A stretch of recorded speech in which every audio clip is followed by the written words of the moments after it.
Most people think living paycheck to paycheck is just a money problem. It's not.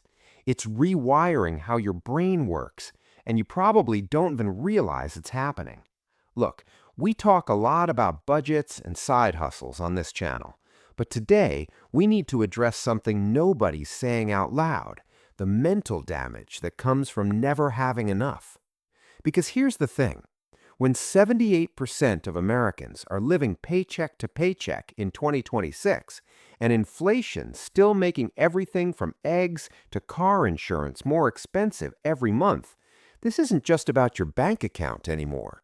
It's about what constant financial stress is doing to your decision making, your relationships, and honestly, your ability to think clearly. By the end of this video, you're going to understand the specific ways paycheck to paycheck living changes how you think, and more importantly, why that makes it even harder to escape the cycle. No fluff, no motivational speeches, just the truth about what's actually happening in your head when you're always broke. Let's start with what psychologists call scarcity mindset. When you're constantly worried about making rent or whether your card's going to decline at the grocery store, your brain literally shifts into survival mode. There's research from Princeton and Harvard that found something wild. Financial stress reduces your cognitive capacity by about 13 IQ points. That's the same impact as losing a full night's sleep, except you're walking around like this every single day. What does that actually mean? It means when you're choosing between paying a medical bill or fixing your car's check engine light, your brain doesn't have the bandwidth to think long term. You're not dumb, you're not lazy. Your mental energy is just completely consumed by immediate threats. And here's where it gets worse. This isn't a conscious thing. You don't wake up and decide, today I'm going to make short-sighted financial decisions.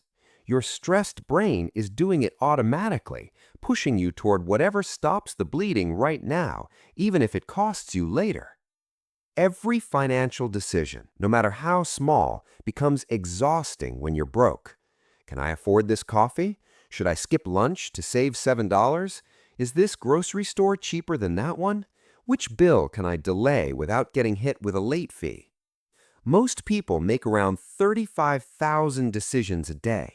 But when you're paycheck to paycheck, a huge chunk of those are about money you don't have, and every single one drains your mental battery. That's why you'll carefully budget all week, then impulse buy something you don't need on Friday. It's not a character flaw, it's decision fatigue. Your willpower isn't unlimited, it's a muscle that gets exhausted. And when you're using it all day just to survive financially, there's nothing left for the smart long-term choices. Here's what most personal finance content won't tell you. There's a massive psychological cost that comes from feeling like you're failing, even when the system's rigged against you. You see your friends posting vacation photos, your coworker bought a house, someone on Instagram just paid off their student loans, and you're sitting there trying to figure out how to make $50 last until Thursday. That shame, it's not just uncomfortable, it isolates you. You stop going out because you can't afford to split the check. You avoid conversations about money. You definitely don't ask for help because admitting you're struggling feels like admitting you're not good enough. So you suffer alone, which makes the mental load even heavier. And the worst part? Our culture treats financial struggle like a personal moral failure. Like if you just worked harder, budgeted better, stopped buying lattes, you'd be fine. But when wages haven't kept up with the cost of living for decades, and a single medical emergency can destroy years of careful saving, this isn't about your choices, it's structural. But your brain doesn't know that, so it blames you anyway. Let me clarify something important. This psychological stress doesn't just stay in your head, it shows up in your body. Chronic financial stress increases your risk of heart disease, high blood pressure, insomnia, depression, anxiety disorders. Studies show people living paycheck to paycheck have cortisol levels, that's your stress hormone, comparable to soldiers in combat zones. You're not imagining that tightness in your chest when you check your bank account. You're not overreacting when money stress keeps you up at night. Your body is responding to a legitimate, ongoing threat. And here's the cruel irony. Stress makes you sick. Being sick costs money you don't have, which creates more stress. It's a feedback loop that's nearly impossible to break without outside help. So why can't you just budget your way out like every finance bro on the internet suggests? Because all of this, the reduced cognitive function, the decision fatigue, the shame, the physical stress, it all makes it exponentially harder to do the things that would actually improve your situation. You need mental clarity to job hunt effectively, to negotiate a raise, to learn a new skill, to start a side hustle. But if your brain's running on fumes just trying to keep the lights on, where's that energy supposed to come from? You need emotional stability to handle rejection, to stay motivated, to believe things can actually get better. But when you're drowning in shame and anxiety, optimism feels like a joke. This is why the advice just save more or cut your spending is useless and honestly insulting to most people in this situation. The psychological barriers are just as real as the financial ones, maybe more real. But here's what most people miss. Financial stress destroys relationships, and that might be the biggest psychological cost of all. Money's the number one thing couples fight about. When you're paycheck to paycheck, every spending decision becomes a potential argument. Your partner bought takeout when you're trying to save. You forgot to mention an overdraft fee. Someone's family needs help and you can't afford to give it. And even if you're single, financial stress leaks into every relationship you have. You resent friends who have money. You feel guilty asking your parents for help again. You're irritable with your kids because you're exhausted from working 2 jobs and still coming up short. Humans aren't built to be isolated. We need connection to stay mentally healthy. But financial shame and stress cut you off from the exact support systems that could help you cope. I'm not going to stand here and pretend there's some easy fix. There isn't. But there are small things that actually reduce the psychological damage, even if they don't solve the money problem immediately. First, naming it helps.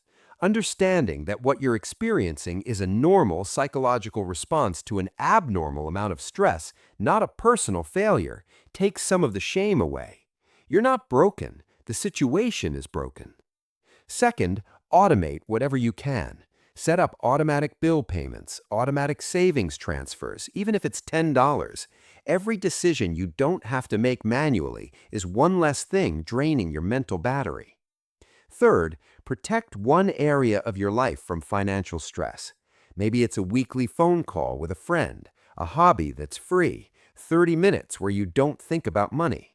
Your brain needs recovery time, and if every single moment is consumed by financial anxiety, you will burn out.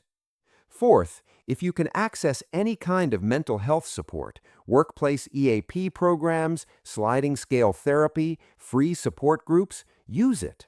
The psychological damage is real, and you can't just tough it out forever.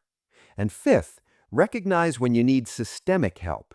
Food banks, utility assistance programs, medical debt negotiation services. They exist because this problem is bigger than individual willpower. Using them isn't shameful, it's strategic. Living paycheck to paycheck in 2026 isn't just about struggling to pay bills. It's about operating with reduced cognitive function, constant decision fatigue, crushing shame, physical illness, and damaged relationships, all while being told it's your fault for not trying hard enough. The truth is, most people in this situation aren't failing because they're not smart enough or disciplined enough. They're fighting a battle on multiple fronts, financial and psychological, and one makes the other worse. I can't promise you some magic solution that fixes everything, but I can tell you this. Understanding what's happening in your brain, cutting yourself some slack, and finding small ways to reduce the mental load, those things matter. They won't make you rich overnight, but they might give you enough breathing room to start thinking clearly again. And that's where real change actually starts. Real security comes from understanding the rules, even when they're stacked against you. If this hit home, do me a favor and share it with someone who needs to hear it. Not because misery loves company, but because nobody should feel like they're the only one going through this. And if you want more honest conversations about money without the BS, subscribe. We're here every week, cutting through the noise. I'll see you in the next one.